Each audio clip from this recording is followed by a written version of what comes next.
تم آپ اسی کو دیں گے نا جس کو پہلے نماز سکھائی ہوگی، جس کو طہارت کا مسئلہ سکھایا ہوگا، استنجا کرنا آپ نے سکھایا ہوگا، وضو کرنا سکھایا ہوگا، کم از کم پھر نماز کا طریقہ آپ نے سکھایا ہوگا، تبھی تو بچے کو کہیں گے۔ کون باپ ہے جو اپنے بچے کو سکھا رہا ہے؟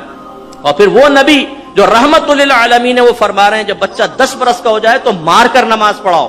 اعلیٰ حضرت امام علیہ سنت فرماتے ہیں کہ مار کر نماز پڑھاؤ، سرکار نے حکم فرمایا، یہ اس لیے نہیں تھا کہ وہ نماز ہے، بلکہ اس لیے کہ وہ فرض ہے۔ اس لیے نہیں کہ نماز ہے، اس لیے کہ فرض ہے۔ جب فرض اصل ہوا تو اس کا مطلب یہ ہوا کہ روزہ بھی چونکہ فرض ہے، اس لیے باپ پر واجب ہے کہ جب 10 برس کا بچہ ہو جائے اور روزے کی طاقت رکھتا ہو تو سختی کے ساتھ اس کو روزہ رکھوائے، اور اگر 10 برس میں باپ سختی نہیں کرے گا نماز اور روزے کے بارے میں تو وہ گناہگار ہوگا، مکروہ تحریمی کرے گا۔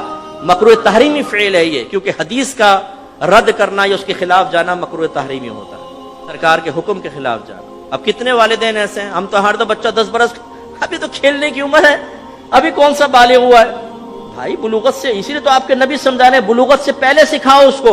یہ بالکل ایسا ہوگا جیسے ایک نوجوان کا UK کا ویزا لگ گیا اور آپ کہیں کہ بیٹا امیگریشن کے سارے قوانین سیکھ لے، ذرا وہاں کے لاس سیکھ لے کہ تو وہاں تو اترے گا، غلط کام نہ کر دو۔ کہے ٹھہرو بھائی ٹھہرو، پہلے UK کے سرزمین پہ اترنے تو دو، پھر سب سیکھ لوں گا۔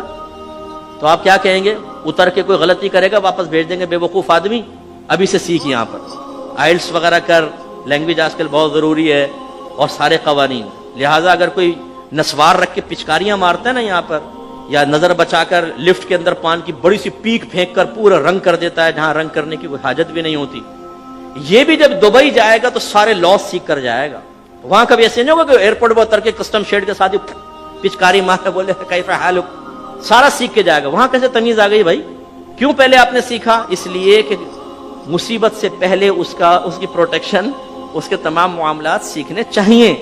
یہی ہمارا مذہب کہہ رہا ہے۔ غفلت کا عالم یہ ہے کہ بچہ، بڑا افسوس ہوتا ہے کہ سرکار تو 10 برس کے بچے کو کہتے ہیں سختی کرو، ہمارا یہاں پر 27 سال کا نوجوان فجر کی نماز میں پڑا سو رہا ہوتا ہے اور باپ کی تیوری میں بل نہیں آتا۔ وہی بچہ اگر 5000 کا نوٹ گما کر آ جائے، اوئے ہوئے باپ شرلی پٹاخے کی طرح جائے گا چھت کی طرف۔ 5000 کا نوٹ گما کر آ گیا، بدبخت، دونوں دن 2-4 تماچے مارے گا۔ چائے لائیں گے تو چائے کو لات مار دے گا، لے جاؤ نہیں کھانے کو دل چاہ رہا۔ 5000 کا نوٹ، وہ کمبخت جا کر دیکھ کہیں پڑا ہوگا، بیٹے کو 10 دفعہ دوڑائے گا، بڑا بے چین پریشان۔ وہی بچہ فجر کی نماز قضا کرے تو زیادہ اتنا بڑا بدبخت ہے، پڑھتا ہی نہیں نماز، نکل جائے گا۔ ناشتہ ڈٹ کے کھا رہے ہیں، سب کچھ ہے، بھائی کوئی خوف نہیں ہے آپ کو؟ آپ کی اولاد جہنم بھی بن رہی ہے۔ ایک نماز قضا کرنے پر اس کا نام جہنم کے دروازے بھی لکھ دیا گیا۔ جیسے آپ کے دروازے پہ آپ کے بیٹے کے بارے میں اکرم نام ہے تو اکرم چرسی لکھ کے کوئی چلا جائے تو خوش ہوں گے آپ؟ کس نے لکھا ہے میرے بیٹے کا چرسی؟ حالانکہ بیٹا ہو بھی نہیں، لیکن چرسی لکھنا ہی آپ کے لیے بڑی تکلیف کی بات ہے۔ اور آپ کے نبی فرما رہے ہیں جس نے نماز جان بوجھ کر قضا کی اس کا نام جہنم کے دروازے پر لکھ دیا جاتا ہے، لیکن باپ نہیں پھڑکے گا۔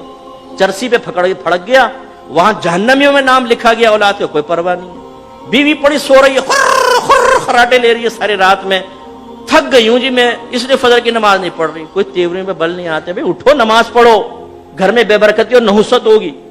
تو معذرت کے ساتھ کتنے ہم میں ایسے بیٹھے ہوں گے کہ جنہوں نے کئی مہینے سے فجر کی نماز نہیں پڑھی؟ کتنے ایسے بیٹھے ہوں گے جن کے کئی سال تک گھر میں قرآن نہیں کھلا ہے یا اس نے خود نہیں کھولا ہے؟